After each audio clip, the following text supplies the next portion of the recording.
the McLaren garage is in chaos once again, because Max Verstappen has just dropped a verbal bombshell that could completely rewrite the truth behind the 2025 championship.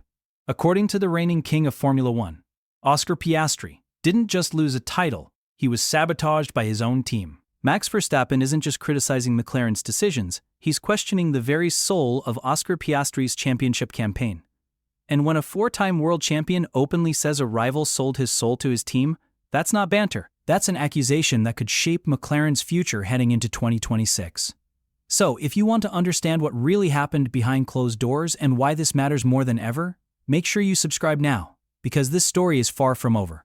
To truly understand why Max Verstappen's words have shaken the McLaren garage once again, we need to go back to the precise moment where everything began to unravel. The Italian Grand Prix at Monza in 2025. Team order issued. Team order listened to Lando. At that stage of the season, Oscar Piastri was not just a championship contender, he was the championship favorite. Calm, consistent, brutally efficient, and sitting 34 points clear of Lando Norris. Inside the paddock, many believed Piastri had already won the psychological war. He looked like a future world champion in waiting. Until McLaren made a decision that would quietly change the entire power structure of the team. Team order issued. Team order listened to Lando Norris. Despite running ahead on track, Piastri was instructed to give up position to Norris. The justification? Norris had pitted later, lost time due to a slow stop, and McLaren believed restoring positions was the fairest solution. On paper, it sounded logical, but Formula One is not run on paper.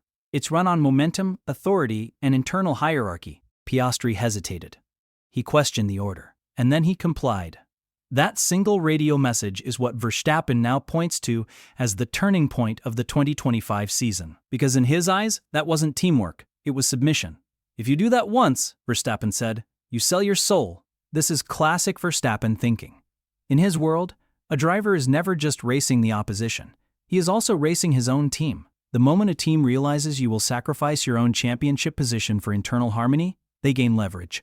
And once that leverage exists, it never disappears. From Monza onwards, something subtly changed inside McLaren. Strategic calls became more conservative for Piastri. Riskier decisions increasingly leaned toward Norris. And while nothing was ever obvious enough to spark outrage, the pattern was there. Piastri, once the clear number one through results, slowly became one half of a narrative McLaren wanted to control.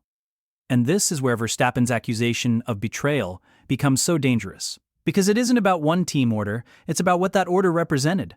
At the time, McLaren publicly insisted they were running a level playing field. But internally, teams don't operate on slogans. They operate on trust, predictability, and power. By complying, Piastri showed loyalty. But in Formula One, loyalty without resistance can be interpreted as weakness. The outcome speaks volumes. By the end of the season, Oscar Piastri, who once led comfortably, finished third. Lando Norris became world champion.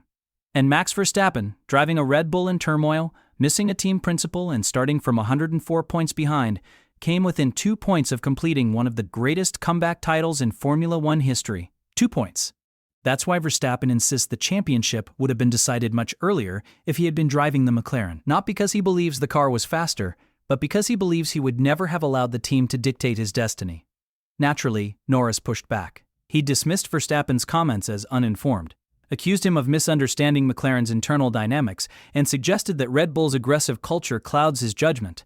But Verstappen didn't retreat, he doubled down. And the paddock noticed, because Verstappen's credibility doesn't come from words, it comes from results. Despite losing the title, he was voted Driver of the Year by both his fellow drivers and the team principals. That alone gives weight to his perspective.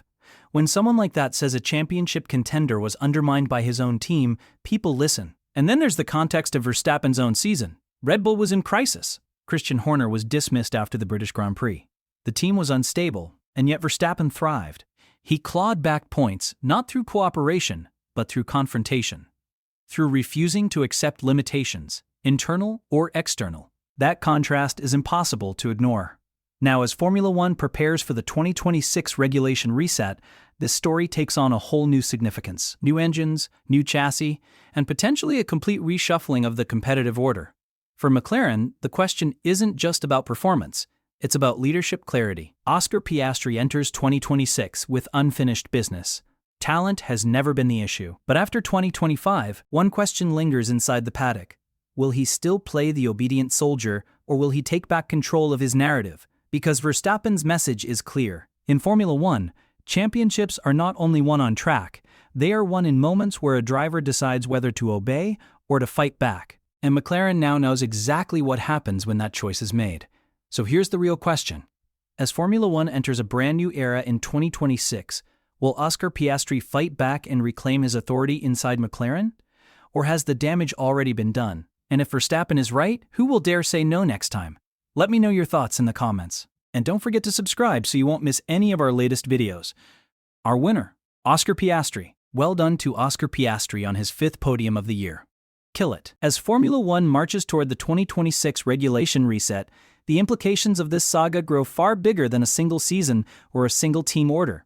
New power units, radically different chassis philosophies, and tighter integration between driver and development direction will redefine how teams operate. In that environment, clarity of leadership becomes as valuable as outright speed. Every piece of feedback, every development vote, and every strategic call will shape the DNA of the next generation car. For McLaren, that raises an uncomfortable question. Who truly leads when everything is reset to zero? Because 2026 will not reward compromise or hesitation.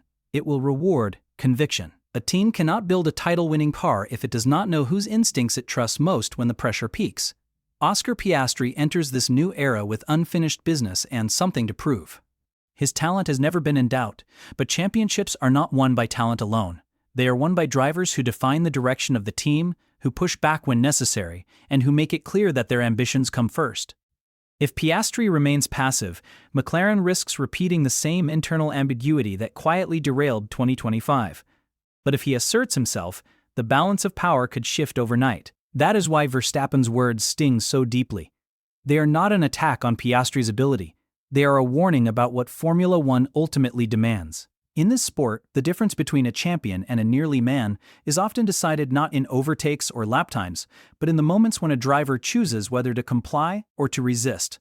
As 2026 approaches, McLaren faces a defining crossroads, and this time, there may be no room left to hide behind harmony.